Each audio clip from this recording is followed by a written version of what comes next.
One of the most interesting and sort of surprising changes within the 3.0 update is that Nintendo has actually made changes to most of the maps, making different adjustments in pretty much every mode. This is really the first time that Nintendo has done this for a bunch of maps at once. We did have some minor changes to Undertow Spillway at one point, but this is the first time as far as I can recall that they've made changes to a whole bunch of maps. So in this video, we're going to be taking a look through all of the map changes using some really great information from the community, and also going over some other details about why Nintendo made these specific changes and how they could affect your gameplay.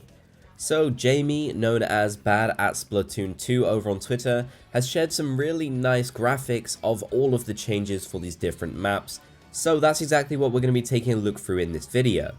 So starting us off, we have Eel Tail Alley. And first of all, Nintendo has added some new ramps. You can see they are at both ends, they are marked in the red.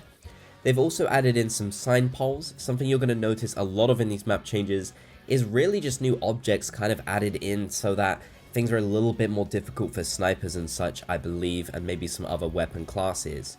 In the yellow, you can also see that they have actually replaced two ramps, and then in the middle, we've got some boxes that have been moved around slightly. Some of the changes are definitely more minor than others. Next we're on to Hagglefish Market, and you can see that they have actually made some of the boxes a little bit smaller. They've made the wall longer, they've made an area more open, they've added in a pole, and then also made a longer wall as well.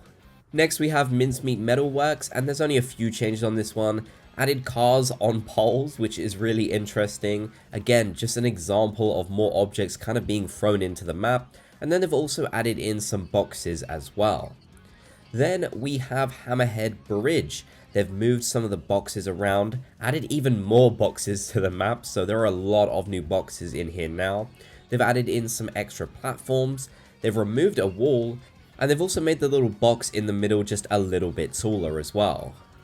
Next we have Museum di Alfonsino, and they've added in quite a few new boxes around the map, and also some extra new signs as well.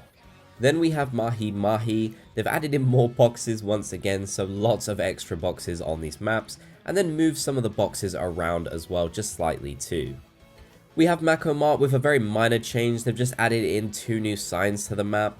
And finally we have Wahoo World, where they've just added a pole in the middle, which is really strange, and definitely not the kind of change that I was expecting to see on Wahoo World. So yeah, these graphics are really useful. I really appreciate Bad at Splatoon 2 creating these. It's interesting to see just how minor some of the changes actually are. I think when we got this announcement, I was expecting some pretty significant changes, but nope, there's nothing too crazy going on here, honestly. It's all fairly simplistic. Now, Samino SPL over on Twitter has noted that the game dev's map design philosophy for this patch seems to be about breaking sightlines for long-range weapons, such as the E-liter and Crab. And you can really see some good examples here of why they would do that. It definitely makes a lot of sense, especially in terms of the Crab. I feel like they're really trying to mitigate damage with that Crab within these latest updates, as we've seen some nerfs. But I don't know if these changes are really going to do too much in terms of affecting these weapons. I feel like people find clever ways around this. Maybe Nintendo does need to go a little bit further. It's definitely a good start though, I think, but there could be some more work to be done here. Now, I have seen people saying that the maps have shrunk, and as far as I know, this is actually not correct. As Silent Takedown points out, the update didn't shrink any of the maps, it's just a weird placebo effect from people looking for changes and having a different perspective from being in recon mode. There was a lot of discussion in the community about the maps being shrunk, but that really does not seem to be the case, and it's just the changes that we noted earlier in this video.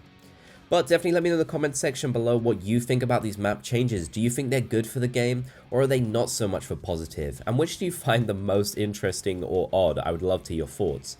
If you made it to the end, then be sure to comment Splat Gang down below so I know you did. If you enjoyed, be sure to leave a like, and if you haven't already, consider subscribing and turning on channel notifications for more.